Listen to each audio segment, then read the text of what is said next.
একটা ক্লাসে তুমি বেসিক্যালি ছিলা না। তোমার ওই যে সারা ছিল, আমরা ফার্স্ট পার্ট করছিলাম অর্গানিক কেমিস্ট্রি, অ্যালকিন কি আই থিঙ্ক লাস্ট ক্লাসে তুমি ছিলা, অ্যালকিন এগুলো পড়িয়েছি তাই না? এখন এগুলোর তো মনে করো একটা অর্গানাইজ নোটস নাই তাই না? এই জন্য আমি একটা আছে আমার কাছে, আমি আজকে দিয়ে দিব, ওইটা প্রিন্ট করবা, ঠিক আছে, 12 পেজেস। আর আজকের যে পিডিএফ দিব যেটা আমি পড়াচ্ছি এটা অবশ্যই কি করবা, লিখবা হাতে। এক্স্যাক্টলি। যাও, ঠিক আছে। তো আমাদের ধরে নাও 90% শেষ অর্গানিক কেমিস্ট্রি, যদি আজকে এই মানে এই টাস্কগুলো যদি করে ফেলি। 10% হচ্ছে unit 3 to be honest. So ধরে নাও ইউনিট 2 শেষ বলতে গেলে, যদি আজকে ক্লাসটা শেষ করে ফেলতে পারি। আর লাস্ট ক্লাসে তো আমরা ইনফ্রারেড স্পেকট্রোস্কোপি করাইছি, I hope you have the notes, তাই না? ওকে ওকে,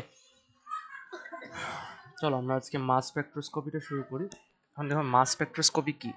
It is an analytical technique used to identify unknown compounds. The molecules in the small sample are bombarded with high energy electrons, which can cause the molecule to lose an electron. This results in the formation of a positively charged molecular ion with one unpaired electron. One of the electrons in the pair has been removed by the beam of electrons. So mass স্পেকট্রোস্কোপিতে যেটা হয়ে থাকে সেটা হচ্ছে যে মলিকুলটা আমরা basically under observation কিংবা অ্যানালিসিস করতে যাচ্ছি মাস স্পেকট্রোমিটারের মাধ্যমে, যে it's an analytical technique. Analysis মানে কি, কোনো জিনিস স্টাডি করা, তাই না? কোনো একটা জিনিসের ভিত্তিতে, it could be mass, it could be charge, it could be তোমার ওই যে ইনফ্রারেড স্পেকট্রোস্কোপি তো মনে আছে তাই না? বন্ডের ভাইব্রেশনসের বেসিসে আমরা যখন কোনো জিনিসটা ইয়ে করি, অ্যানালিসিস করি, ওইটাকে আমরা ইনফ্রারেড স্পেকট্রোস্কোপি বলে থাকি। তো এইটা বলে করো মলিকুলের, প্রত্যেকটা মলিকুলের একটা ম্যাস আছে তাই না? তো মলিকুলার ম্যাসের বেসিসে যখন কোনো জিনিস অ্যানালিসিস করা হয় এটাকে আমরা ম্যাস স্পেকট্রোস্কোপি বলে থাকি। বুঝছো? ওকে, তো শুরু করা যাক। তুমি এখানে একটা ছোট্ট একটা মানে একটা সিম্পলিফাইড এক্সপ্লেনেশন ওরা দিছে, দেখো যে তখন তুমি একটি অর্গানিক মলিকুলের প্রতি ইলেকট্রন বম্বার্ডমেন্ট মানে ইলেকট্রন শুট করবা, তখন যেটা হবে সেটা হচ্ছে মানে অবশ্যই হাই এনার্জি ইলেকট্রনস মানে হাই কাইনেটিক এনার্জি বলা ইলেকট্রনস অবশ্যই হতে পারে। এটা কি করবে, একটা ইলেকট্রন ওই মলিকুলের মধ্যে যে ইলেকট্রনস আছে স্ট্রাকচারের মধ্যে, একটা ইলেকট্রনকে কলাইড করবে, একটা ইলেকট্রনের সঙ্গে কি কলাইড করবে, কলাইড করে কি হবে, তাকে কি করবে, ফোর্স করবে একটা ইলেকট্রন লুজ করতে কলিশনের মাধ্যমে। সো অ্যাজ এ রেজাল্ট যেহেতু একটা ইলেকট্রন লস হয়ে গেছে, অবভিয়াসলি আমরা জানি আয়ন কখন তৈরি হয়, যখন একটা ইলেকট্রন লস হয়। পজিটিভ আয়ন কি, ক্যাটায়ন তাই না? তো ক্যাটায়ন কখন তৈরি হয়, যখন একটা ইলেকট্রন লস হয়ে যায়। It's not cation, just wanted to let you know that it becomes positively charged since an electron gets out of that molecule. ঠিক আছে, এই হচ্ছে সেই ইলেকট্রনটা যেটা বের হয়ে আসছে। কথাটা কি clear? Now, the molecule ion can further fragment to form new ions, molecules and radicals. এই দেখো তিনটা জিনিস খুবই ইম্পর্টেন্ট। এই যে মলিকুলার আয়ন যে তৈরি হয়েছে না এই জিনিসটা, এখন এটা তুমি ফার্দার ফ্র্যাগমেন্টেশনের মাধ্যমে, ফ্র্যাগমেন্টেশন মানে কি একটু পরে বুঝবো, বাট যেটা বলতে চাচ্ছি সেটা হচ্ছে এক্স্যাক্টলি ব্রেক ডাউন করে basically. It's a synonym of breaking basically, ঠিক আছে? তো তুমি চাইলে এই মলিকুলার আয়ন থেকে নতুন আয়ন বানাইতে পারো, মলিকিউলস বানাইতে পারো, কিংবা র্যাডিক্যালস বানাইতে পারো। র্যাডিক্যালস মানে কি, SO4 2 মাইনাস, NO3 মাইনাস, কিংবা আছে আরো অনেক জিনিস, CO3 2 মাইনাস। এগুলোকে আমরা র্যাডিক্যালস বলে থাকি তাই না? Negatively charged. They are covalent bonds by the way, মানে তাদের কিন্তু একটা কোভ্যালেন্ট স্ট্রাকচার আছে। কিন্তু প্রপার ডেফিনিশন আমি তোমাকে দিচ্ছি, দাঁড়াও এক মিনিট।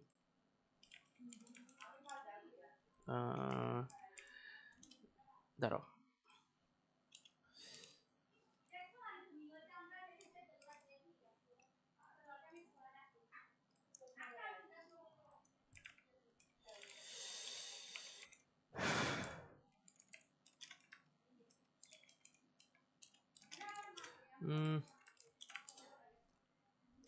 বলতে পারো radicals is a species with an unpaired electron. Clear কি বলছি? তো আমরা কি বলতে পারি যে তোমার a radical is a species consisting of unpaired electron. A species, white colour use করলে বেটার হয় তাই না? A species consisting of unpaired electrons, ঠিক আছে, এটাকে আমরা রেডিকেলস বলে থাকি। যাই হোক, নেক্সট পার্টে যেটা সেটা হচ্ছে আমাদেরকে যেটা দেখতে হবে সেটা হচ্ছে এইটা দেখো, the molecular ion can further fragment, আচ্ছা তো বললাম আয়নস মলিকুলস রেডিকেলস তৈরি হতে পারে, রেডিকেলস বুঝছো, এই দেখো ফ্র্যাগমেন্টেশনের মাধ্যমে কি কি তৈরি করতে পারো তুমি, ফ্র্যাগমেন্টেশনের মাধ্যমে ইদার তুমি একটা মানে বিভিন্ন মানে মলিকুলার আরো অনেক মলিকুলার আয়ন তৈরি করতে পারো, কিন্তু এখানে একটা জিনিস লক্ষ্য করছো, মানে ডটটা কিন্তু মলেক আবার এমর পরে, মানে এটা বেসিক্যালি ইন্ডিকেট করতেছে that positively charged molecular ion তৈরি হবে, কিন্তু তিনটা ভিন্ন ভিন্ন তৈরি হবে, three different types will get produced. Did you get my point? Hmm, like molecular ions will be produced from the initial molecular ion, but three different types will be produced, not the same one. Okay, আচ্ছা these fragmented ions, আচ্ছা fragmentation হয়ে গেল, ঠিক আছে, fragmentation হওয়ার পরে কি হবে, these fragmented ions are accelerated by an electric field, ঠিক আছে, একটা ইলেকট্রিক ফিল্ডের মাধ্যমে অ্যাক্সেলারেট হয়। আচ্ছা এটার জন্য আমাদের একটা ডায়াগ্রাম জরুরি, আমি তোমাকে ডায়াগ্রামটা দিতেছি, দেখো দাঁড়াও, এখানে সুন্দর ডায়াগ্রামটা আছে, এটা যদিও আমাদের এখানে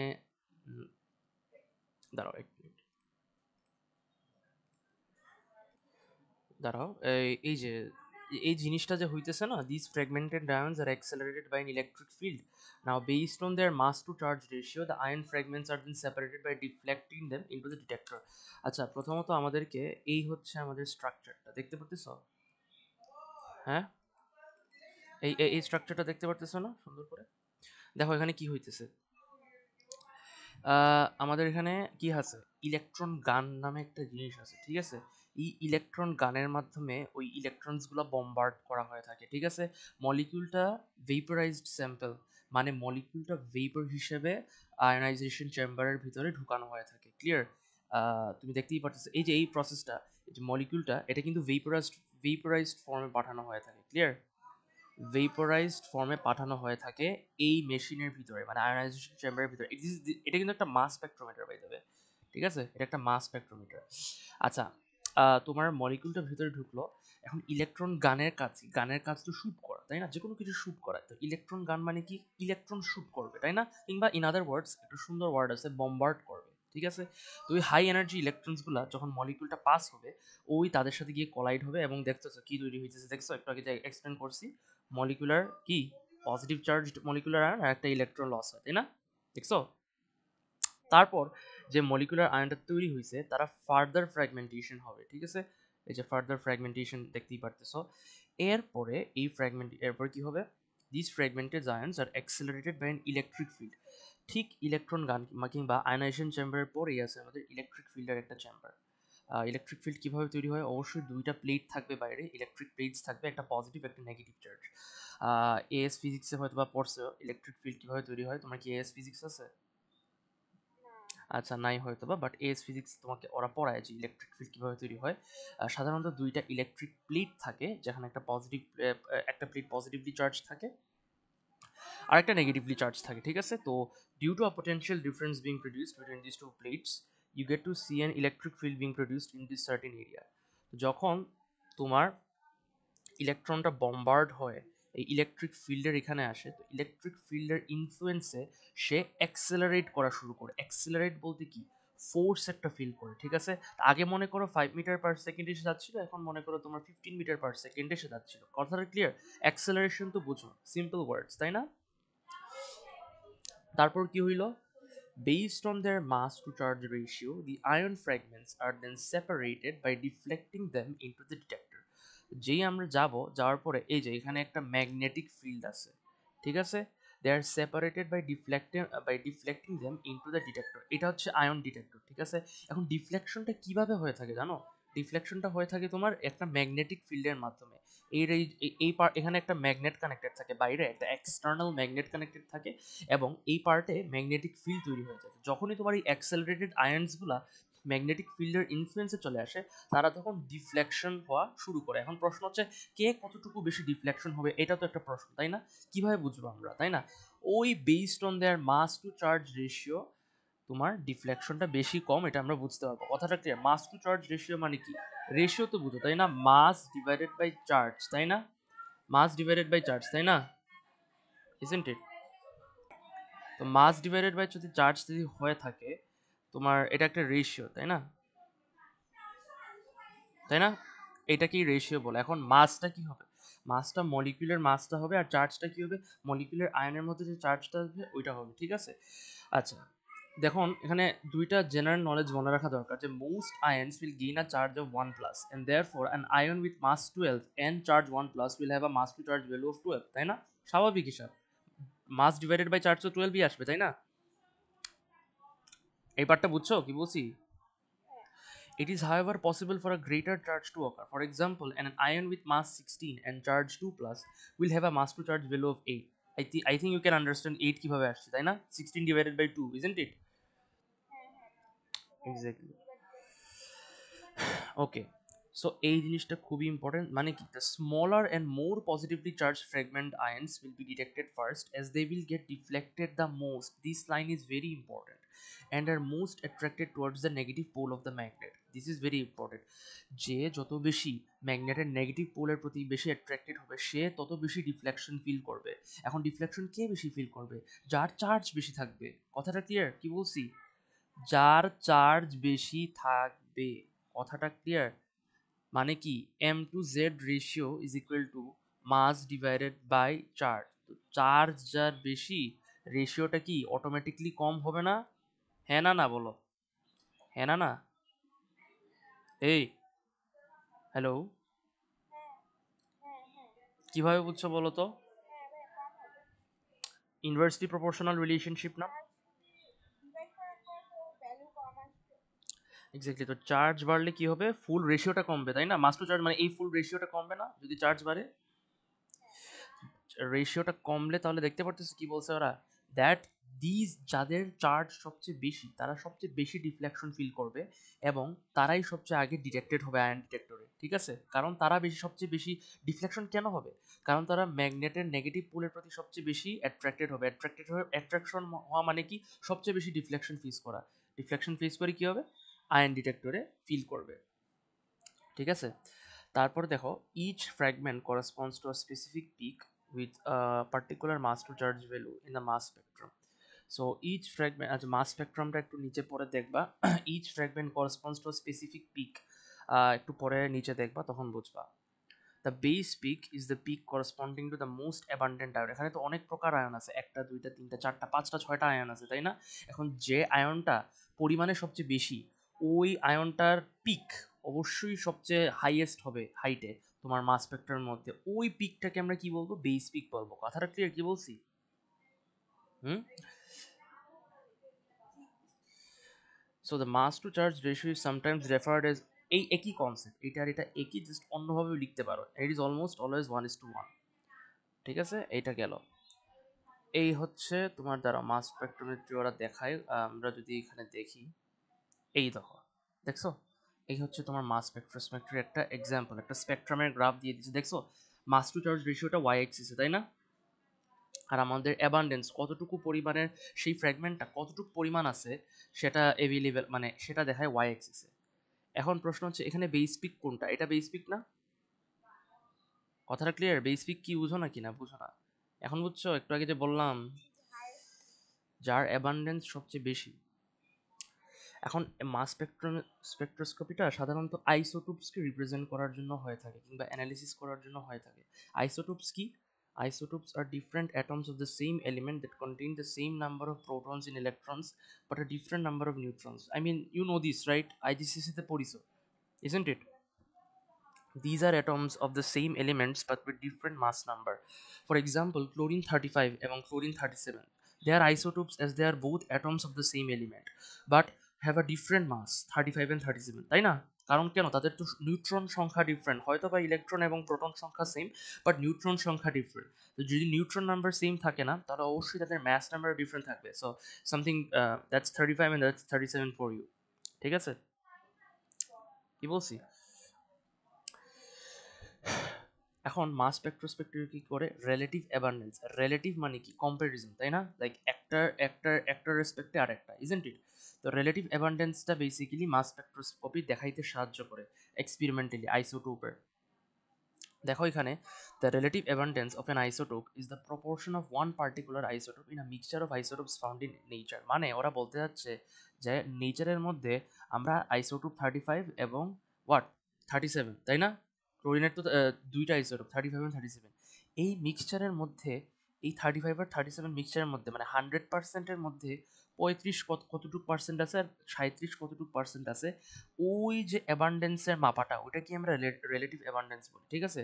তো দেখা গেছে যে নেচারে এই 100%-এর মধ্যে ক্লোরিন 35 আছে 75% অ্যাবান্ডেন্স, আর ওইটার আছে কত, বাকি 100 মাইনাস 75 কত, 25% না? এটা তো ক্লিয়ার। তো এই জিনিসটাকেই আমরা রিলেটিভ অ্যাবান্ডেন্স বলে থাকি। ক্লিয়ার কি বলছি? Hello,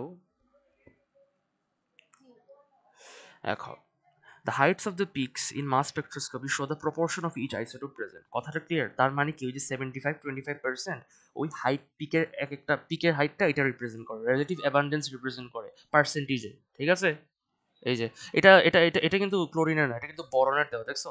boron 10 has a relative abundance of 19.9%, এই যে এখানে দিছে।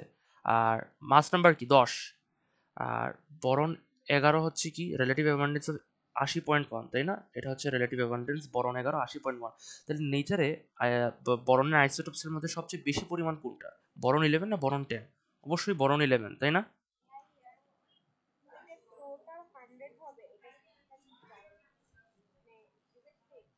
হ্যাঁ অবশ্যই। আমি পার্সেন্টেজ মানে কি ম্যাথসে পড়িছো না, যে পার্সেন্টেজ মানে হচ্ছে 100-এর মধ্যে যে কোনো কিছু, তাই না?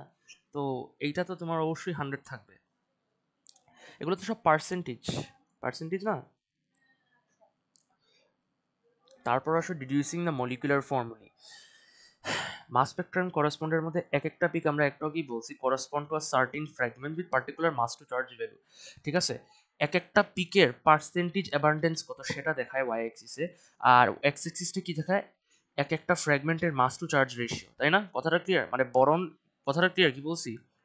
মানে এখানে তুমি জিনিসটা বুঝতে পারতেছো, বি প্লাস, ক্লিয়ার, মানে চার্জ হচ্ছে 1 কিন্তু তোমার 11 divided by 1 mass to charge ratio তো 11ই আসে। আশা করি কথাটা ক্লিয়ার। আচ্ছা বি প্লাস না, এটা হচ্ছে বি মাইনাস হবে, তো মাইনাস মানে ওইটা, ক্লিয়ার, এই আর কি। তো দেখো, each peak in the mass spectrum corresponds to a certain fragment with a particular mass to charge value। একটু আগে যেটা বললাম, the peak with the highest mass to charge value is the molecular ion peak which gives the information about the molecular mass of the compound। molecular ion peakটা কি একটু পরে বুঝবা, ঠিক আছে? It's basically like base peak but একটু different। দেখো, the molecular ion is the entire molecule that has lost one electron when bombarded with a beam of electrons। একটু আগে যা এক্সপ্লেন করছি ওইটাই দেওয়া আছে, ঠিক আছে? কি বলছি, ওই যে ওইটাই। এখন এই তিনটা জিনিস খুবই ইম্পর্টেন্ট। কিছু আইসোটোপ আছে, মনে করো কার্বনের ক্ষেত্রে, কার্বনের ক্ষেত্রে একটা সুন্দর ঘটনা ঘটে, এম প্লাস একটা ছোট্ট পিক থাকে, মানে মলিকুলার আয়ন পিকের পরে আরেকটা পিক থাকে। আচ্ছা মলিকুলার আয়ন পিকটা কি আমরা একটু পরে দেখবো, ঠিক আছে? মানে মলিকুলার আয়ন পিকটা কি বলছে, the peak with the highest mass to charge value in the molecular ion you know is the molecular ion peak। তা আমাকে এখানে বলো তো, বরনের মলিকুলার আয়ন পিকটা তাহলে কি হবে, 11 না 10? অবশ্যই এইটা হবে, তাই না? এটাই তো molecular ion peak, isn't it? কেন? কারণ তার মাস টু চার্জ ভ্যালু সবচেয়ে high, isn't it? Isn't it? তাহলে এটা কি বলছে, it provides information of the molecular mass of the compound. তাহলে বরনের এমআর কি 11 না? পিরিয়ডিক টেবিলে চেক করে দেখে ফেলিও, ঠিক আছে? তাহলে মলিকুলার আয়ন পিকটা আইডেন্টিফাই করা খুবই জরুরি। এখন কিছু কিছু কম স্পেকট্রোস্কোপিতে আছে, স্পেকট্রোস্কোপি আছে কিংবা কার্বন 13 আইসোটোপ আছে, যেখানে মনে করো মলিকুলার আয়ন পিক বাদে আরেকটা ছোট পিক আছে। কার্বনের আইসোটোপসের ক্ষেত্রে আমরা M+1 পিক, মানে বুঝিয়েছি কি মলিকুলার আয়ন পিক 13 যদি থাকে সাথে সঙ্গে এক অ্যাড করলে যত আসে 14, এই পিক পেয়ে থাকি, ক্লিয়ার? এটাকে আমরা বলি M+1 peak, molecular ion peak plus 1, ঠিক আছে? এটা একটা ছোট পিক যেটার ন্যাচারাল, এবং এটা মনে করো শুধু কার্বনের ক্ষেত্রেই থাকে আর কারো ক্ষেত্রে বেশি থাকে না, ঠিক আছে? মানে খুব কম থাকে বাট থাকে না। এটা কেন হয়? Due to the natural abundance of the isotope carbon 13। The amount of naturally occurring carbon-13 is a little over 1%, so the M+1 peak is very small. আমরা কি জানি কার্বনের 11 আছে, কার্বন 12 আছে, কার্বন 13 আছে, তাই না? 3টা কার্বন আছে তো আইসোটোপ, ইজন্ট ইট? এখন আমরা সবাই জানি সবচেয়ে বেশি হচ্ছে কার্বন 12, ওকে? কিন্তু মজার ব্যাপার হচ্ছে কার্বন 13ও আছে, ন্যাচারাল অ্যাবান্ডেন্স অ্যারাউন্ড 1%, খুবই কম। সেই ক্ষেত্রে আমরা যখন মলিকুলার আয়ন পিকটা বার করব, দেখা যাবে কার্বন মানে কার্বন 12এরই দেখবা মলিকুলার মানে mass to charge ratio molecular ion peak represent করে, কিন্তু মলিকুলার আয়ন পিকের সঙ্গে এক অ্যাড করলে যে মাস টু চার্জ রেশিওটা আসে, ওই রেশিওটা আবার কিসে? কার্বন 13-এর ফ্র্যাগমেন্ট রিপ্রেজেন্ট করে। ক্লিয়ার? এটা কেন আসে জানো? এটা আসে কারণ due to the presence of carbon 13। Clear? কি বলছি? এটা সাধারণত যখন 3টা আইসোটোপ থাকে, মানে 3টা আইসোটোপ বলবো না, হ্যাঁ 3টা আইসোটোপ থাকে, তখন মনে করো এটা দেখতে পারি আমরা। সব ক্ষেত্রে দেখতে পারি না, বাট যখন দেওয়া থাকবে তখন হয়তো বা তোমাকে বলে দিবে, ঠিক আছে? M+1 pick. বাট এটা একটা জিনিস মনে রাখতে হবে যে M+1 পিকটা কিভাবে মনে রাখবা কিংবা কিভাবে রিকগনাইজ করবা, যখন থার্ড কোনো একটা আইসোটোপ থাকবে যেটার পরিমাণ নেচারে খুবই কম, তখনই মনে করো M+1 পিকটা ইউজ করে আমরা ওইটার মাস টু চার্জ রেশিওটা বার করতে পারবো। ইটস অ্যাবাউট লিটিল ওভার 1%, মানে 1.00 সামথিং, তাই না? কি বলছি? The height of the M+1 peak for a particular ion depends on how many carbon atoms are present in that molecule. The more the carbon atoms, the larger the M+1 peak. এটা খুব সুন্দর ব্যাপার। তার মানে কি, হেক্সেনে না ইথেনে কার বেশি M+1 pick high হবে, মানে হাইটটা কার বেশি হবে, হেক্সেনে না ইথেনে? হেক্সেনের হবে, তাই না? কারণ তার 6টা কার্বন, ইন ইন এগেইনস্ট 2টা কার্বন অ্যাটমস ইন ইথিন। এই জিনিসটা মনে রাখা লাগবে। তারপর আসো তোমার ইয়েতে, হ্যাঁ, ফ্র্যাগমেন্টেশন। এত সময় ধরে আমরা ফ্র্যাগমেন্টেশন বলতেছিলাম, তো আইডিয়া তো পেয়ে গেছো মাস স্পেকট্রোস্কোপি কি, এখন ফ্র্যাগমেন্টেশন কি সেটাও তো বুঝতে হবে, তাই না? তো মলিকুলার আয়ন পিক আমরা তোমাকে একটু আগেই বলছি কম্পাউন্ডের মলিকুলার ম্যাসের আইডিয়া দিয়ে থাকে, তাই না? মানে ইন আদার ওয়ার্ডস যদি মলিকুলার মাসটা দেওয়া থাকে তো আমরা তো মলিকুলার আয়ন পিক বার করতে পারবো, ইজন্ট ইট? মানে vice versa, molecular ion peak দেওয়া থাকলে ওটার মলিকুলার মাস বার করতে পারবো কম্পাউন্ডের, কিংবা মলিকুলার ম্যাসটা দেওয়া থাকলে ওইটার মলিকুলার আয়ন পিক বার করতে পারবো, isn't it? Is vice versa. However, different compounds may have the simple molecular mass, same molecular mass. To further determine the structure of the unknown compound, fragmentation is necessary. এই জিনিসটা খুব important. অনেক compound আছে যাদের molecular মাস সমান, সেই ক্ষেত্রে আমাদেরকে ওই কম্পাউন্ডগুলোকে আরও ছোট ছোট জিনিসে ভাগ করতে হবে, মানে ভাগ করা মানে ফ্র্যাগমেন্টেশন করতে হবে। করলে মনে করো আরও ডিপ অ্যানালিসিস করে আমরা সেই কম্পাউন্ডের মানে ইয়ে করতে পারবো, মানে কম্পাউন্ডে কি কিংবা আসলে কম্পাউন্ডে কি ওইটা রিকগনাইজ করতে পারবো, ঠিক আছে? এখন দেখো, fragments may appear due to the formation of a characteristic fragments or the loss of small molecules. For example, a peak at 29 is due to the characteristic fragment of C2H5 plus। এই যে এটা একটা fragment, দেখছো? 29 কিভাবে হলো? 12 times 2 plus 5 কত আসে? 24 plus 5, তাই না? কত? 29, তাই না? কথাটা clear? Mass to charge ratio, মাস কি? 29, 29 ডিভাইডেড বাই কি? +1। এটা +1 না, তাহলে এটা মাস টু চার্জ রেশিও। হ্যাঁ, exactly. Loss of small molecules give rise to peaks at 18, 28, 44, তাই না? একই তো কনসেপ্ট, যদি মনে করো ওই সেম হয় তুমি দেখতে বুঝতেই পারতেছো।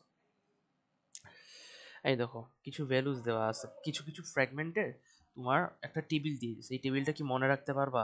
খুব সুন্দর, এই টেবিলটা মনে রাখলে মনে করো তোমার জন্য আরো ইজি হয়ে যায় এক্সামের সময়, তাই না? কারণ তোমাকে এই ফ্র্যাগমেন্টসগুলোই দিয়ে দিবে।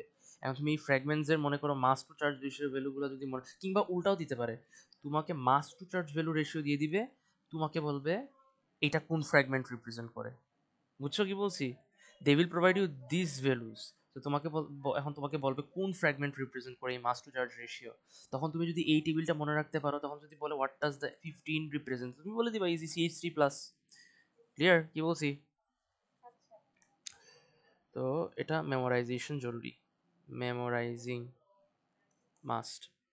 So the mass to charge values of some of the common alkene fragments are given in the table below। এই যে এখানে কিছু কমন গুলো অবশ্যই মনে রাখবা।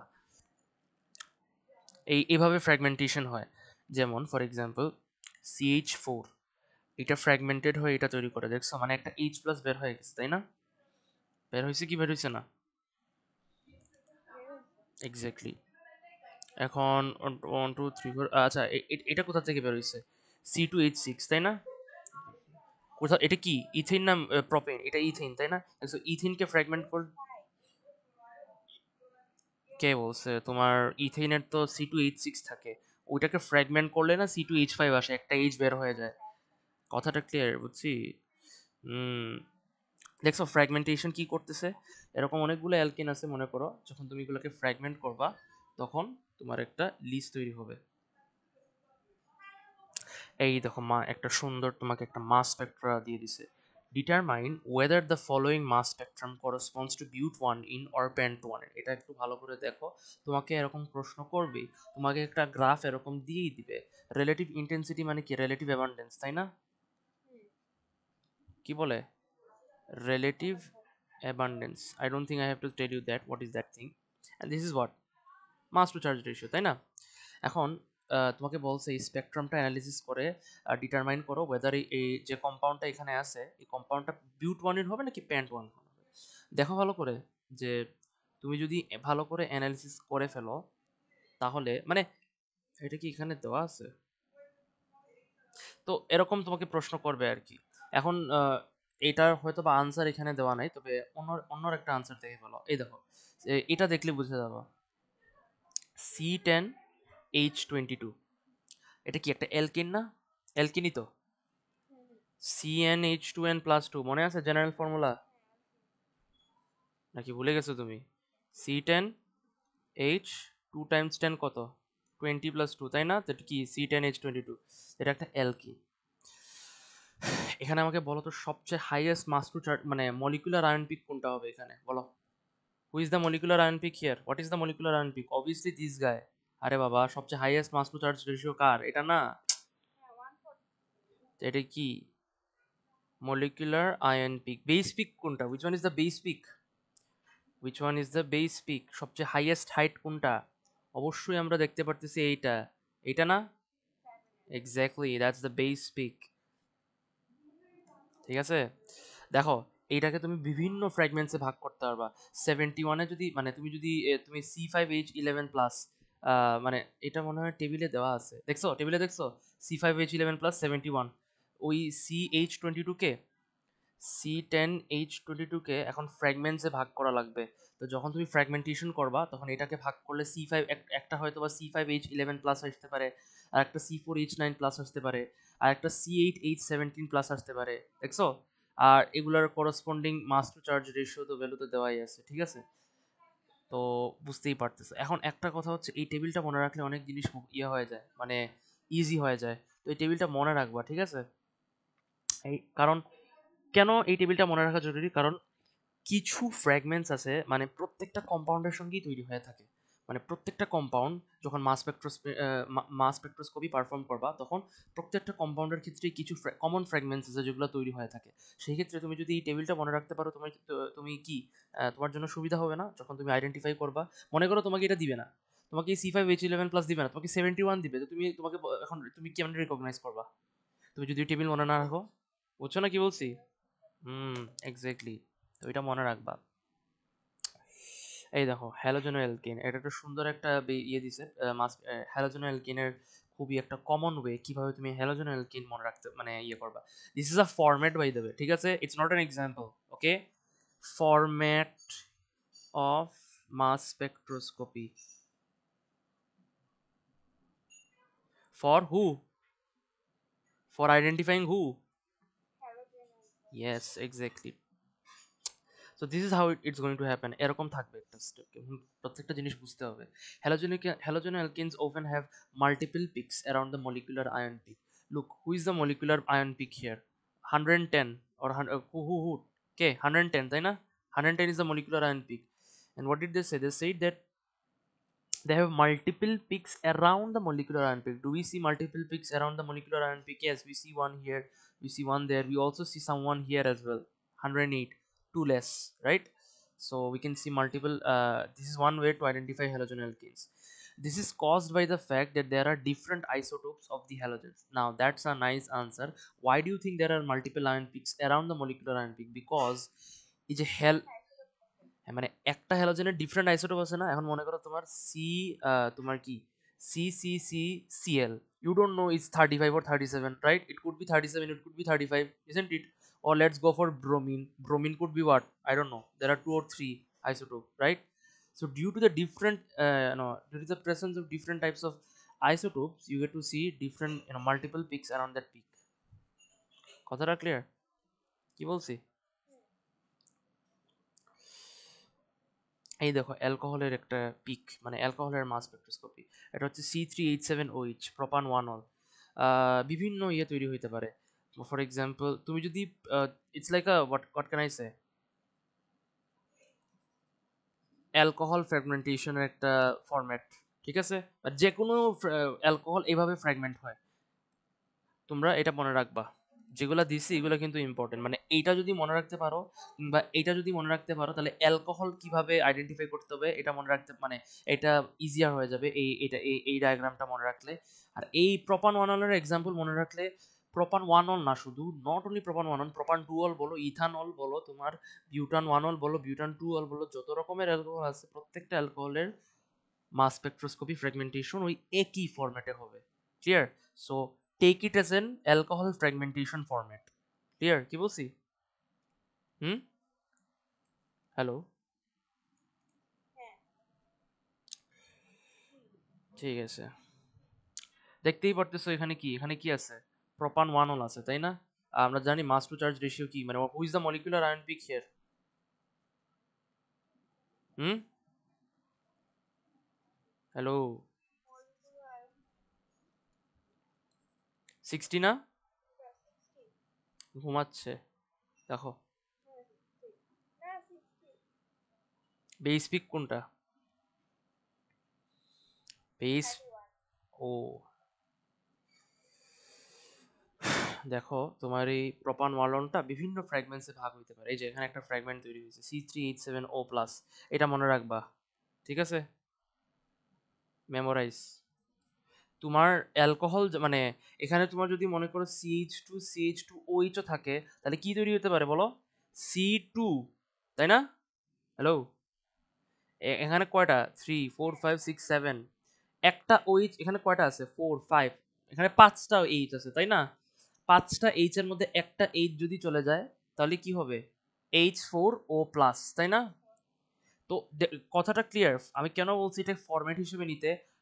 অ্যালকোহল যাই হোক না কেন, বাট ফ্র্যাগমেন্টেশনের ফরম্যাট কিন্তু সমান। ক্লিয়ার? কি বলছি? হ্যালো?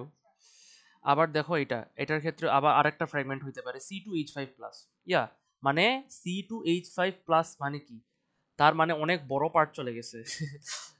মানে বুঝতেই পারতেছো, লাইক এখান থেকে মনে করো OH চলে গেছে, C2 এখান থেকে দুই, মানে এই পার্ট, এই পার্ট, তাই না? C2H5+, এই পার্ট, ইজন্ট ইট? এই পার্টটা বের হয়ে আসছে, তাই না? C2H5+29। আর সাথে যেটা বের হয়ে, আচ্ছা যেটা বের হয়ে আসছে অবশ্যই এই পার্ট এখানে লেখা হয়েছে, দেখছো কি বলছি? CH2OH। আবার এখানে দেখো C3H6+, কে বের হয়ে আসছে? পানি বের হয়ে আসছে, তাই না? H2O। কথাটা ক্লিয়ার? কি বলছি? ফ্র্যাগমেন্টেশন কিন্তু এইভাবে দেখানো লাগে, দেখতে পারতেছো? দেখো ফ্র্যাগমেন্টেশন, দেখো যে বের হয়ে আসছে উইথ এন ইলেকট্রন, সেইখানে আছে। এগুলোকে কি বলে? র্যাডিক্যালস বলে না? আমরা তো শিখেছি। হোয়াট? আনপেয়ার্ড ইলেকট্রন আছে কি আছে না, নাই বলো? হায় রে। আচ্ছা এটা পজিটিভ কেন হইলো? Obviously took the electron, isn't it? এই জন্য না? এই জন্যই তো তোমার মানে ইলেকট্রন নেওয়ার ফলেই না, মনে করো সে একটা আনপেয়ার্ড ইলেকট্রন পাইলো, এবং যার কাছ থেকে ইলেকট্রন নিছে ও তো নিজে মনে করো ইয়ে হয়ে গেছে, মানে পজিটিভ হয়ে গেছে, ঠিক আছে? তো মলিকুলার আয়ন্স গুলো তৈরি হইলো, আর সেই সঙ্গে র্যাডিক্যালস তৈরি হয়ে গেল। ক্লিয়ার? রেডিক্যাল কি তো বুঝো? কি বলো রেডিক্যাল কি? So do they contain unpaired electrons? Exactly. Look, this is a worked example. Ion fragmentation. Which of the following statements about the mass spectrum of CH3Br is correct? There is one peak for the molecular ion with mass to charge ratio of value of 44. There is one peak for the molecular ion with দেখো আচ্ছা তোমাকে তিন চারটা option MCQ দিছে দেখছো আচ্ছা দাঁড়াও CH3 বিয়ার কি এখানে দেওয়া আছে হ্যাঁ হ্যাঁ এই যে যেটা দেখছো এই যে এই পিকটা মানে এই স্পেকট্রামটা তাই না এই স্পেকট্রামটাই হচ্ছে CH3 বিয়ার তাহলে ব্রোমিনের তো 110 আর 108 কয়টা আইসোটোপ আছে এ হাউ মেনি আইসোটোপস ব্রোমিন না ভুল বলছি সরি 79 আর সরি 79 আর 81 sorry one molecular ion contains 79 bromine মানে একটা মলিকুলার আয়নে ব্রোমিন 71 আছে আর একটা মলিকুলে কি আছে মলিকুলার আয়নে কি আছে 81 বিআর আছে তাই না দুইটা আছে ভুল বলছি এখন প্রশ্ন হচ্ছে কি তারা বলছে চারটা এমসিকিউ দিছে there is one peak for the molecular ion with mass to charge ratio value 44. There is one peak for the molecular ion with a mass to charge ratio value of 44. কই আছে 44 এ তো নাই বলো তো কই 44 এ কই আছে নাকি না নাই তো বলো তুমি কি আসলে কি মানে ঘুমাচ্ছ নাকি বুঝতেছো না আমাকে সিরিয়াসলি তারা এখানে সিম্পলি বলছে কোনো পিক আছে কিনা কোনো মলিকুলার আয়ন 44 এ পিক তৈরি করতে গেছে না নাই তো exactly logic cross next there is one peak for the molecular ion with the mass to charge ratio value of 95 95 এ আছে নাই তো কই আছে we are not consider we are not consider these মানে এদেরকে পিক হিসেবে কনসিডার করতেছি না পিক তো তোমার সবচেয়ে বড় বড় যেগুলা ক্লিয়ার মানে যেটা সবচেয়ে অ্যাবান্ডেন্ট বেশি ঠিক আছে there is one peak for the molecular uh, তোমার ইয়ে হয়েছে মানে there is one peak for the molecular ion with mass to charge value of 95 না 95 এ নাই আমরা দেখতে পারতেছি নাই তারপরে next the last two peaks এখন সিআরডি যে কোনো একটা হইতে হবে the last two peaks have abundances in the ratio 3:1 and occur at mass to charge ratio values of 94 and 96 আচ্ছা প্রথমত হচ্ছে mass to charge ratio value of 94 আর 96 এ হয় এই লাস্ট টু পিক্স যেটা এই যে এই দুইটা পিক লাস্ট টু পিক্স কিন্তু আর এই দুইটা বলতেছে এই দুইটা বড় বড় তাই না তো আমাকে বলো তো এখন এগুলো কি 94 আর 96 দিয়ে তৈরি হয়েছে মাস টু চার্জ রেশিও ওরা 94 আর 96 বলতেছে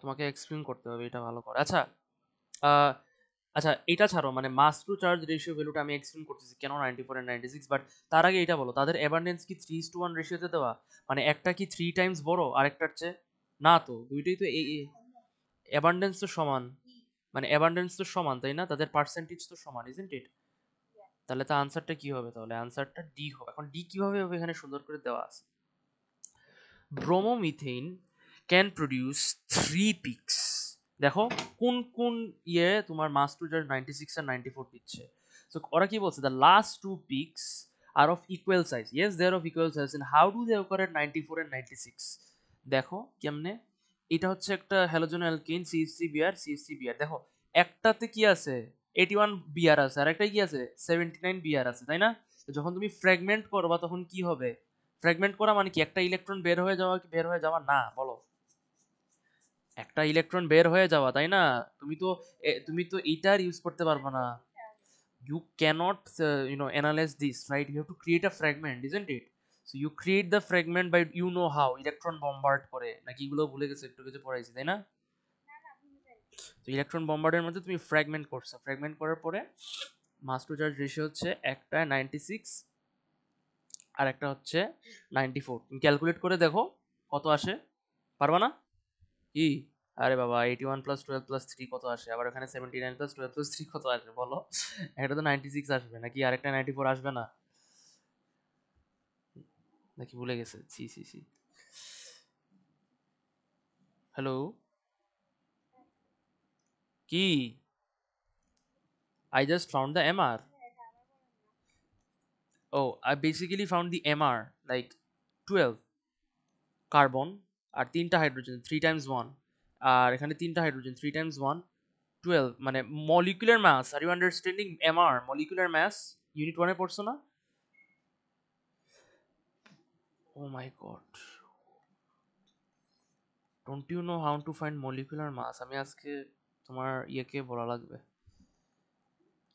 didn't you understand this molecular mass? হ্যাঁ,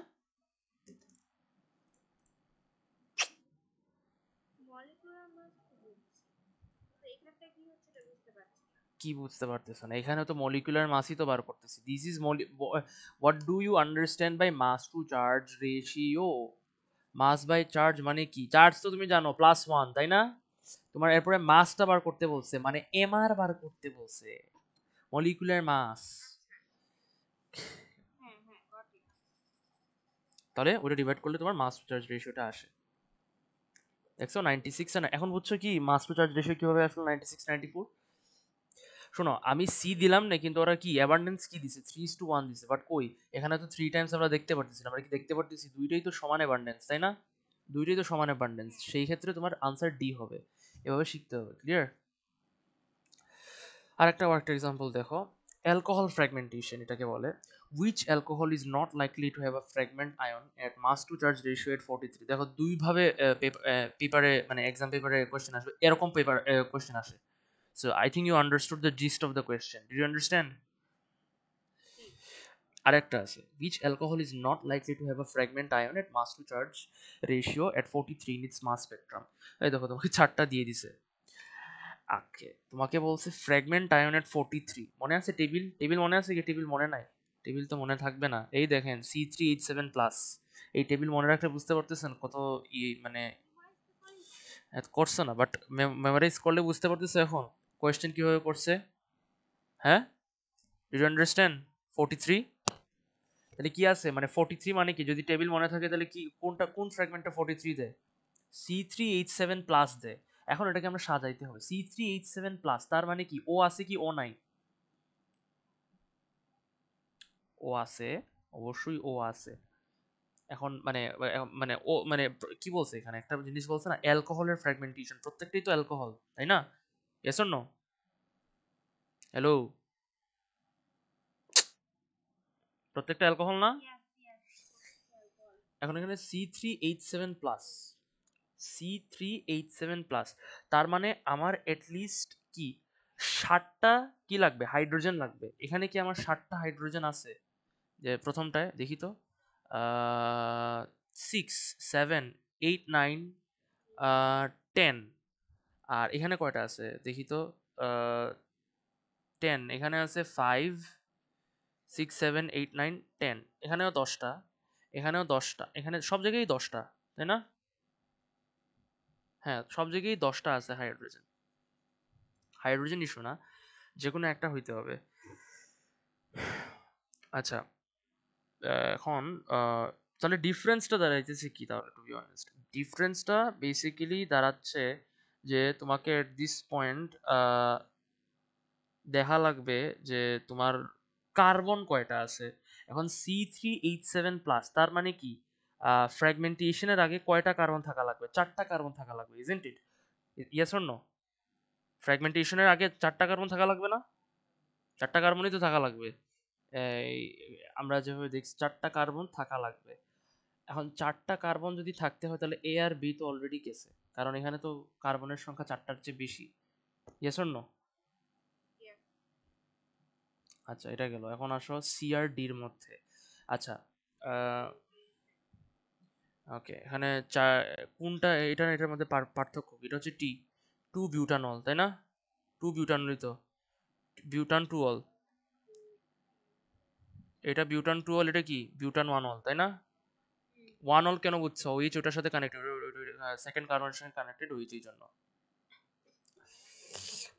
এখন because a line at mass to charge ratio corresponds to an ion of with a mass of 43, for example এই যে C3H7+, এই C3H7+, আমরা যখন এখন স্ট্রাকচারাল ফর্মুলাটি লিখব তখন দুইটা ওয়ে আছে, তুমি এইভাবে লিখতে পারো। একটা কি হইতে পারে বলো তো?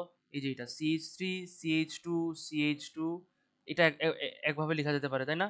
আরেকটা ওয়ে আছে কি, একটা কার্বনের সঙ্গে দুইটা কি লাগানো, তাই না?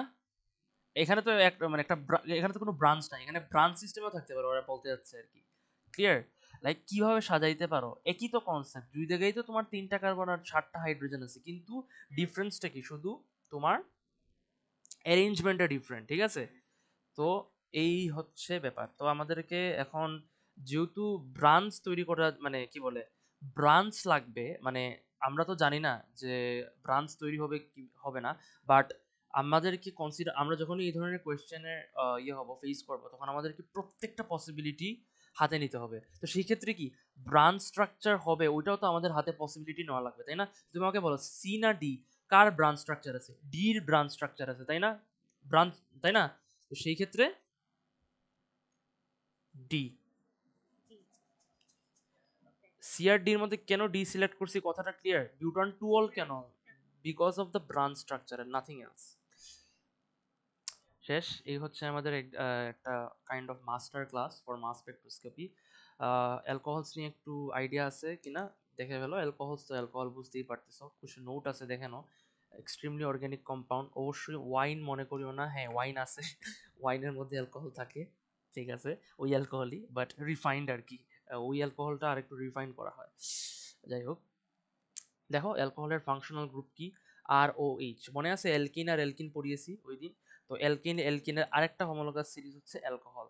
তো দেখে মানে প্রাইমারি সেকেন্ডারি টারশিয়ারি জানো না কি, না জানো না? কি জানো তো? তো এইগুলো তো লেখা আছে, একটু দেখে নিবা সুজা। এখন combustion of alcohol, combustion of alcohol মানে কি, রিঅ্যাকশনস গুলো খুবই জরুরি। অবভিয়াসলি অ্যালকোহলকে যখন তুমি অক্সিজেনের সঙ্গে রিঅ্যাক্ট করবা কি তৈরি হবে? কার্বন ডাইঅক্সাইড আর ওয়াটার, তাই না? ইটস ইউনিট 1-এ পড়িছো, আইজিসিএসি তে পড়ছো, আর কিছু বলার নাই নাকি? কম্বাসন তো জানো নাকি জানো না? দেখে নিবা। এগুলা কিন্তু লিখা লাগবে, বারবার বলতেছি। ইটস নট প্রিন্টিং, প্রিন্টিং কিন্তু তোমার দিব আমি। ক্লিয়ার? অ্যাকচুয়ালি আমি রিয়েলাইজ করছি তুমি ভিডিও দেখে পরে লিখবা, আমি পিডিএফ দিব না তোমার। এটার পিডিএফ আমি দিব না, তোমার রেকর্ডিং থেকে দেখে দেখে নোট লিখবা, ঠিক আছে? না, তোমাদের তোমাদের অনেক ইয়াস, মানে না, পিডিএফ দিব না। আহ, এই দিয়ে দিব, মানে ভিডিও দিয়ে দিব ইউটিউবে, ওইটা দেখে দেখে নোট লিখবা। আর যেটা প্রিন্ট করা লাগবে ওইটা আমি এখনই দিচ্ছি, দুইটাই দিচ্ছি। তোমার তো কি বায়োলজি বই দরকার, ওটা দিয়ে দিব, সমস্যা নেই। আর বায়োলজি বই প্রিন্ট করিও না। আর দেখো সোডিয়াম, আরেকটা ওয়ে আছে, সোডিয়ামের সঙ্গে অ্যালকোহল রিঅ্যাক্ট করলে কি তৈরি হয়, দেখছো কি তৈরি হয়েছে? সোডিয়াম মিথক্সাইড আর hydrogen gas. Solution of sodium ethoxide is formed with the evolution of heat. These two reactions, আচ্ছা evolution of heat মানে কি, এক্সোথার্মিক না এন্ডোথার্মিক রিঅ্যাকশন? এটা এক্সোথার্মিক রিঅ্যাকশন, তাই না? ইভলিউশন অফ হিট মানে কি, হিট ছাড়ে, এক্স্যাক্টলি। আরেকটা আছে অ্যালকোহল কি, এটা খুব ইম্পর্টেন্ট, প্লিজ প্লিজ এটা মনে রাখবা। Alcohols also react with PCl5, মানে কি ফসফরাস 5 ক্লোরাইড, তাই না? টু প্রডিউস এইটা, এইটার এটা কিন্তু কমন। This too will be produce, the real fact is what? Chloroethene, তাই না? মানে এই চেইনটা কমতে পারে বাড়তে পারে। This reaction is used as a qualitative test for the presence of OH group. If you add phosphorus 5 chloride to an unknown liquid, the evolution of hydrogen chloride gas is evidence for the presence of OH group. ঠিক আছে, কি বলছি? এটা কিন্তু alcohol test করার ক্ষেত্রে use করা হয়ে থাকে। তারপরে হচ্ছে অক্সিডেশন অফ অ্যালকোহল। দেখো তুমি যখন অ্যালকোহলকে অক্সিডাইজ করবা, এখন প্রশ্ন হচ্ছে কি কি দিয়ে তুমি অক্সিডাইজ করতে পারো? বিভিন্ন অক্সিডাইজিং এজেন্ট আছে, তাই না? কিছু অক্সিডাইজিং এজেন্টের নাম জানো নাকি জানো না? ফেলিংস সলিউশন, আমি তোমাকে দিয়ে দিচ্ছি, টেবিলটা দিয়ে দিই তাহলে বেটার হবে। টেবিলে আই গেস দেওয়া আছে, আই গেস, নাকি দেওয়া নাই?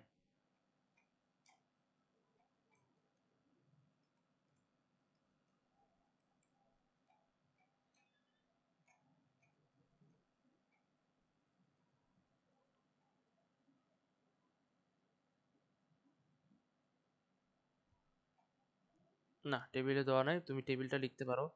এইখানে টেবিলটা জাস্ট একটু, ফেলিংস সলিউশন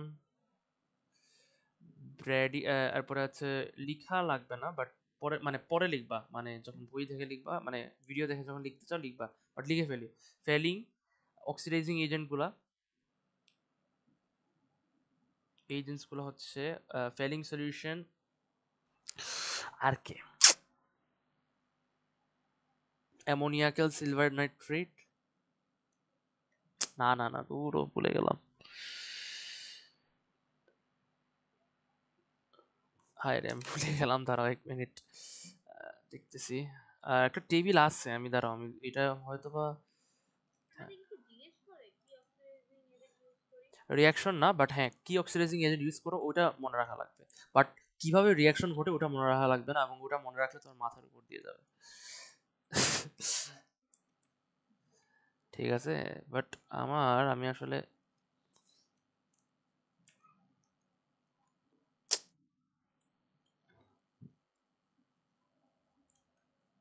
ও এটা ইউনিট 4-এ দেওয়া আই গেস, দাঁড়াও।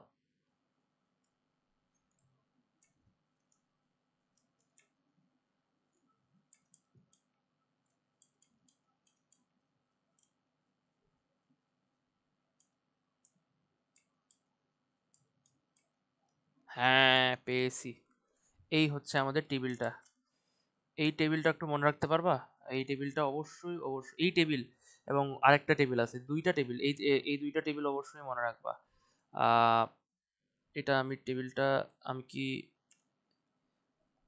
এই যে এই হচ্ছে টেবিল, দেখছো? এই টেবিলটার ফটো নিতে পারো, বাট তোমার একটা ভিডিওতেও দেওয়া থাকবে, লিখবা মাস্ট, মাস্ট রাইট।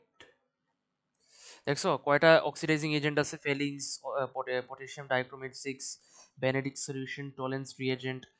কালার চেঞ্জটা দেখতেই পারতেছো, অবশ্যই কালার চেঞ্জটা মনে রাখা লাগবে কি হয়। অরেঞ্জ সলিউশনটা গ্রিন সলিউশনে কনভার্ট হয়, রেড প্রেসিপিটেট তৈরি হয়। এখন বলিও না প্রেসিপিটেট কি, কারণ প্রেসিপিটেট এটা ডিপ চলে যেতে হবে, বাট জাস্ট কালার চেঞ্জটা মনে রাখবা এবং নামটা মনে রাখবা। Clear? You don't have to remember the notes, just remember the reagent and the colour change. So that's how it works. Tertiary primary আরেকটা জিনিস যেটা মনে রাখা লাগবে সেটা হচ্ছে তোমার এটা,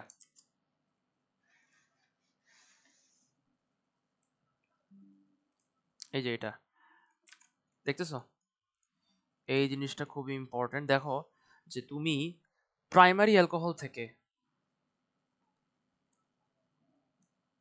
এটা হবে না ক্রস হয়, তো তুমি প্রাইমারি অ্যালকোহল থেকে অ্যালডিহাইডে যদি যাইতে হয় কি করা লাগবে? অক্সিডেশন করা লাগবে। অ্যালডিহাইড থেকে কার্বক্সিলিক অ্যাসিড যেতে হলে কি করা লাগবে? অক্সিডেশন করা লাগবে। আবার যদি অক্সিডেশন রাইটে যাইতে হলে অক্সিডেশন, লেফটে আসতে হলে কি? রিডাকশন। এখন অক্সিডেশন করার জন্য কে কে আছে প্রস্তুত? আমাদের রিয়েজেন্টস গুলো আছে, দেখতেছো? কারা কারা? এগুলো কারা কারা? Oxidising ডাইজিং reagents. আর আমাদের এখানে রিডাকশনের জন্য একজন সুন্দর ছেলে আছে, LiAlH4, তার নাম কি? Lithium tetra hydrido aluminate. এটা হচ্ছে কি? The best reducing agent in the town. ঠিক আছে? সো LiAlH4, লিথিয়াম অ্যালুমিনিয়াম আর 4টা হাইড্রোজেন অ্যাটম দেওয়া।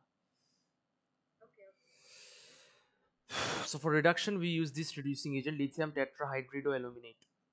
Clear?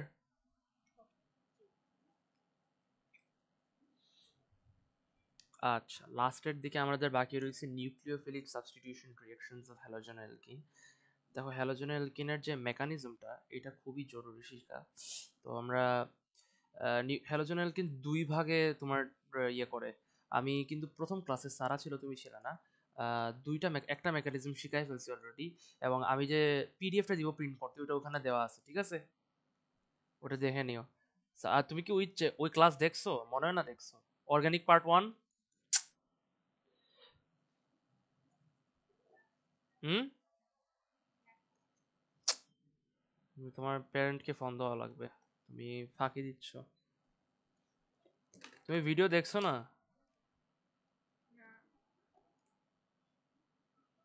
কেন দেখছো না সিরিয়াসলি বলো তানিশা। সিরিয়াসলি আমাকে বলো।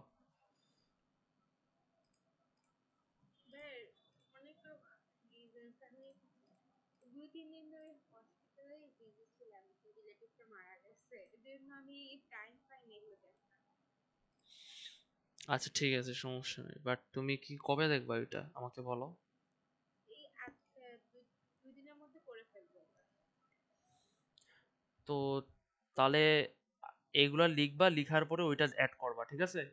মানে আমি একটা জিনিস বলি, ওই ক্লাসটা বেসিক্যালি দেখে একদম মনে করো ওই ফ্রি রেডিকাল সাবস্টিটিউশন রিঅ্যাকশনটা কি ওইটা বুঝে নিলা।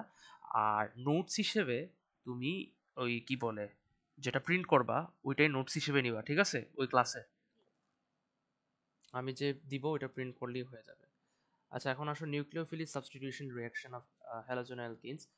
Halogens are electronegative and they draw electrons away from the carbon atom, leaving it with a partially positive charge. ওকে, কিভাবে হয় দেখো। The halogen in the halogenoalkane is electronegative, right? Obviously এটা জানো, মানে কে, isn't it? C Br ও বেশি electronegative না C এর চেয়ে, so it draws the bonding pair of electrons towards itself and creates a partially positive charge on the carbon. Look, what is happening? Check. This guy right here, the halogen, is more electronegative than the carbon here, isn't it? In the Ci bond. So what he does is that ও নিজে যে এখানে যে bond আছে মানে bonded pair of electron আছে, সে নিজে সব electron নিয়ে যায়। এই প্রসেসটা মানে যে the more higher electronegative element is taking the bonded electrons by himself, যে প্রসেসে এই বন্ডটা ভাঙ্গা হয় এই প্রসেসের নামটা কি? হ্যাড্রোলাইটিক ফিশন। হ্যাড্রোলাইটিক কি হোমোলাইটিক কি এটা তোমার প্রথম ক্লাসে দেওয়া আছে, প্রথম ক্লাসের ভিডিওতে দেওয়া আছে, ক্লিয়ার? সো এই জিনিসটা মনে রাখো, what is hydrolytic fission? When in in any bond, in a polar bond, এটা কিন্তু পোলার বন্ড বাই দেবে, পোলার নন পোলার, এটা পোলার বন্ড না? In a polar bond, whenever the higher electronegative element takes all the bonded pair electrons by himself and breaks the bond, then that process is known as heterolytic fission. That breaking of bond is known as heterolytic fission. And when does this happen? When our what, এটা কি nucleophile না? The nucleophile right here, nucleophilic substitution মানে কি? মানে nucleophile substitute করতেছে অন্য কাউকে, তাই না? Yes or no? আচ্ছা what is nucleophile, do you know? হ্যাঁ, addicted to nuclear species which consist attracted to of nuclear what? Paired lone pair of electrons. Species which consist of lone pair of electrons that are attracted attracted to a positively charged species. তুমি যে nucleus বলছো ওইটাই positively charge species, clear? এটা হচ্ছে নিউক্লিওফাইলের definition, খালি ভুলে যায়। আচ্ছা এটা হইলো, তারপর কি হইলো দেখছো? এই যে the partial positive charge on the carbon invites the attack of the nucleophiles such as the hydroxide ion. এই যে দেখছো, the polar বন্ডে কি থাকে? পার্শিয়াল পজিটিভ পার্শিয়াল নেগেটিভ, তাই না? থাকে না? ইউনিট 1 এ পড়েছো পার্শিয়াল পজিটিভ পার্শিয়াল, এই পার্শিয়াল পজিটিভ চার্জের কারণে ওই ওকে অ্যাট্রাক্ট করে, নিউক্লিওফাইলকে অ্যাটাক করে, মানে অ্যাট্রাক্ট করে, কারণ স্বাভাবিক এটা positively charge, isn't it? Now the two electrons from the nucleophile form a covalent bond with the central carbon, দেখছো তৈরি করছে, দেখছো? ও ব্রেক হয়েছে, ঠিক আছে। The carbon halogen atom bond breaks as the two shared electrons in the CX bond moves towards the halogen atom. যা মুখে বলছি একটু আগে ওটা সুন্দর করে ইংলিশে লিখছে, দেখছো? হ্যাঁ, কেন গেছে বুঝছো? বুঝছো কেন গেছে বলো তো? কেন আয়োডিন নিছে সব ইলেকট্রন, বলো? ইলেকট্রন আয়োডিন কেন বেশি নিছে?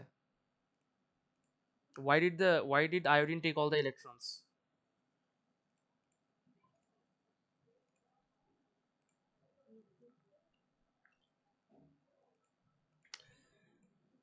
আমি শুভ্রকে বলা লাগবে, বুঝছি। তুমি না বুঝলে আমাকে বলবা, ক্লিয়ার? তুমি আসলে সত্যি কথা বলতে অনেক জিনিস বুঝো না, জানি না, বুঝতে পারতেছি না তোমার কি হবে at this point.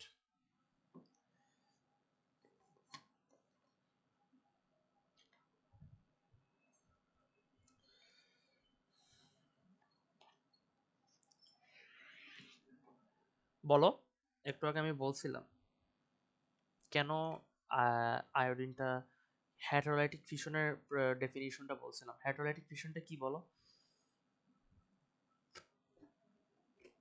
Hmm? Because iodine is more electronegative than carbon. Get it? Yes,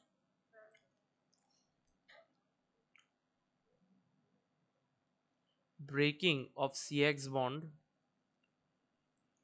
when the more electronegative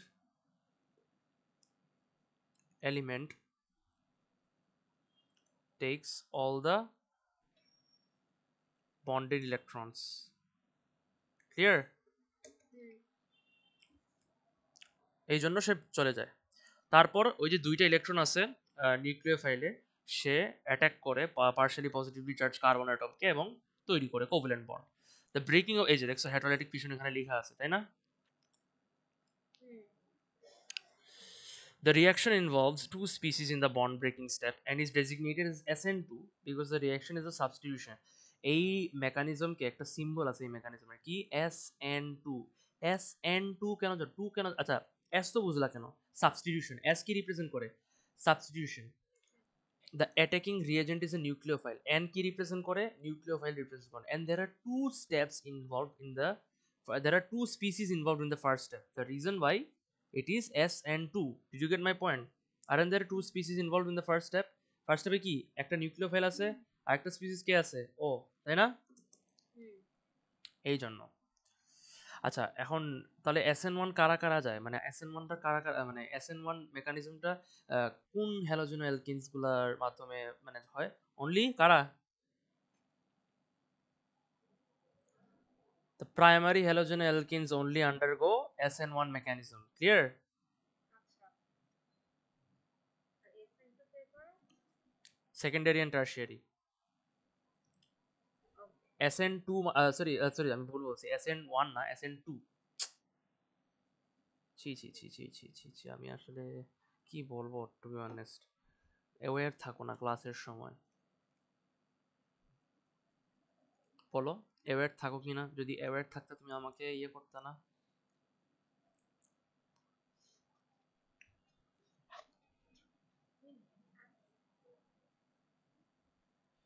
দেখা যাবে তোমার এক্সামে কি হয়। তোমার মক এক্সাম নেওয়ার পরে দেখবা কিভাবে এক্সপোজড হবা যদি ভালো করে না পড়াশোনা করো। বারবার বলতেছি। ভাই, পড়াশোনা করলেও তো রেজাল্ট আসে না, এখানে তো এফেক্টটা আছে, তাই না? পড়াশোনা করলে রেজাল্ট আসে না, এটা ভুল কনসেপ্ট। তুমি ট্রাই করো না তখন আমার তুমি যদি ট্রাই না করো সেই ক্ষেত্রে তোমার রেজাল্ট আসবে না। If you try, let's say, আচ্ছা ধরলাম মনে করো your capabilities be, let's say if you try you won't even get that. That is why I'm angry. Did you understand what I'm trying to say? Everyone has a capability, we understand. Let's say your capability is A, but you are not trying. That means you are not even you're not even eligible to, you're not even eligible to get your capable grades, right? Logic, তাই না? এই জিনিসটাই তো আমাদের রাগ উঠতেছে, আমার রাগ উঠতেছে that you are not trying. With secondary and tertiary halogenoalkenes, the carbon groups around the carbon with the halogen attached stabilize the ion. আচ্ছা এই জিনিসটা খুবই মজার। প্রথমে দেখো আগে কিন্তু নিউক্লিওফাইল অ্যাটাক করছে, এখন কিন্তু নিউক্লিওফাইল আগে অ্যাটাক করেনি। প্রথমে কি হইছে, সিএক্স বন্ডটা ব্রেক হইছে, তাই না, হাইড্রোলাইটিক ফিশনের মাধ্যমে, তাই না? এক্সটা কি এখানে হ্যালোজেন, কি হ্যালোজেন না, এক্সটা এখানে যে কোনো হ্যালোজেন, তাই না? Hello, hmm. হ্যালো। হ্যাঁ, হ্যাঁ। এখন the halogen attach stabilize the ion allowing the ion to form. তো দেখো আমাদের আয়ন তৈরি হয়ে গেছে, যেহেতু এক্সটা বের হয়ে গেছে তখন কি হবে, আমাদের এখানে একটা ইন্টারমিডিয়েট আয়ন তৈরি হবে, দেখছো ইন্টারমিডিয়েট আয়নটা তৈরি হয়ে গেল। Once the ion has been form, the hydroxide ion কিংবা নিউক্লিওফাইল, যেটা এটা নিউক্লিওফাইল না, হাইড্রোক্সাইড আয়ন তো nucleophile, it can join in place of the halogen. The intermediate form, the carbocation, is planar, so the hydroxide can attack from either side. আচ্ছা, ওরা বলতে যাচ্ছে যে যেহেতু এটা একটা প্ল্যানার মলিকিউল, প্ল্যানার বুঝো কি? প্ল্যানার, প্ল্যানার মানে হচ্ছে একটা প্লেনের মধ্যে। প্লেন কিন্তু দুই প্রকার, একটা আছে কি ভার্টিক্যাল, তাই না? আর আরেকটা কি হরিজন্টাল, তাই না? এখন প্ল্যানার বলতেছে ওরা একই প্লেনে আছে, এই ফুল কম্পাউন্ডটা একই প্লেনে আছে। তো তার মানে কি আমাদের ওইচ এইদিকেও অ্যাটাক করতে পারে, আবার উপর থেকেও অ্যাটাক করতে পারে। ক্লিয়ার কি বলছি? আচ্ছা। তো দেখো ও নিচ থেকে অ্যাটাক করছে, হোয়াট এভার। তো অ্যাটাক করার পরে কি হয়েছে দেখতেই পারতেছো, এই হয়েছে। এটা হচ্ছে স্লো স্টেপ। এই স্টেপটা খুবই স্লো, যেখানে সিএক্স বন্ডটা ব্রেক হয়, but this is a fast step. ঠিক আছে, ফার্স্ট স্টেপ কোনটা? The slow step is the breaking of the halogen and the what first step কি? ফার্স্ট স্টেপ হচ্ছে নিউক্লিওফাইল ঢুকা, মানে অ্যাটাক করা, তাই না? Attacking of nucleophile, isn't it? And যেহেতু একটা স্পিসিস, ভাইয়া এখানে অ্যাটাক করলে কি হবে? কি হবে বলতে? So the hydroxide ions added from other side, either side. Yeah What yeah, does that mean? Attack মানে হচ্ছে ও, মানে সে তার ইলেকট্রনস গুলা ডোনেট করে বন্ড তৈরি করে। Attack means donating electrons to produce covalent bond. Clear? এই যে এখানে কোভ্যালেন্ট বন্ড তৈরি করছে, দেখছো?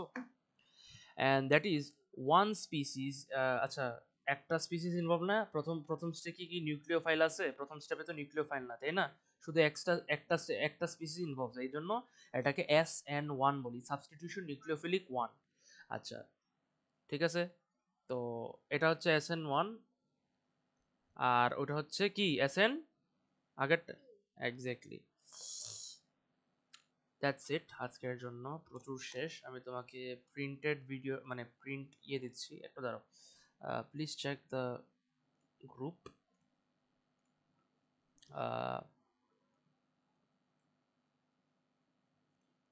পেয়েছো?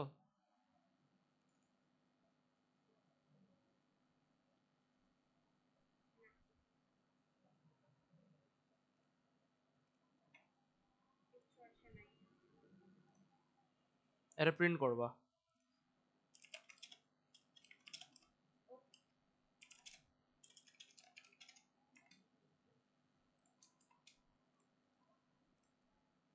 Okay, ঠিক আছে। জি ভাইয়া। অ্যান্ড এখানে আজ যে ইয়েস আই উইল।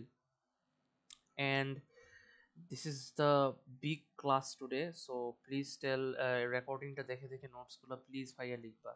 তোমার টার্গেট, তোমার তো অনেক হোমওয়ার্ক আছে, পড়াশোনা একটু করো, ভালো করে হোমওয়ার্কগুলো করো, আমার গাইডলাইন্স ফলো করো।